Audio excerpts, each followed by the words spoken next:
जुनैद, जुनैद। अरे जिम, क्या हाल है? मैं ठीक, तुम सुनाओ। मैं भी ठीक हूँ मेरे भाई। घर जा रहे हो? हाँ हाँ, घर जा रहा था।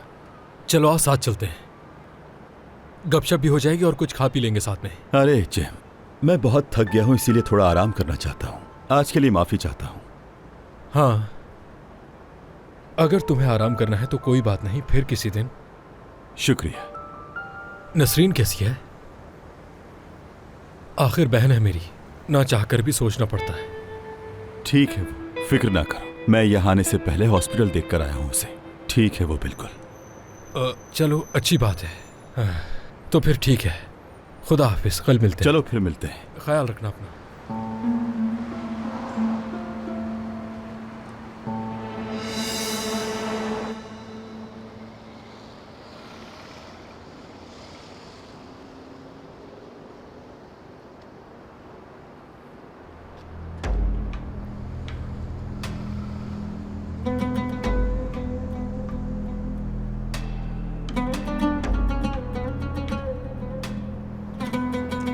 तुम्हारी हिम्मत कैसे हुई कि इस तरह मेरे सामने आकर मेरा रास्ता रोको? रोना पीटना बंद करो सबा, क्योंकि इससे कोई फायदा नहीं होने वाला। तुम्हारे दोस्त ने मुझे धोखा दिया और मुल्क से बाहर चला गया, वो भी पैसे दिए बगैर। ये क्या बकवास कर रहे हो तुम मुझसे? देखो यहाँ से दफा हो जाओ वरना पुलिस में कंप्लेंट कर दूंगी मैं। तुमने तो बहुत ज्यादा ही वक्त लगा दिया। तुम्हारा दोस्त नहीं मिला तो तुम्हें अब पैसे देने होंगे हमें, समझ आई तुम्हें? तुम ये क्या कह रहे हो मुझसे? अभी तुम जानती नहीं हो कि मैं क्या कुछ कर सकता हूँ। छोड़ो मुझे और दफा हो जाओ यहाँ से। पैसे तो मैं लेकर ही दूर हट रहूंगा। जा।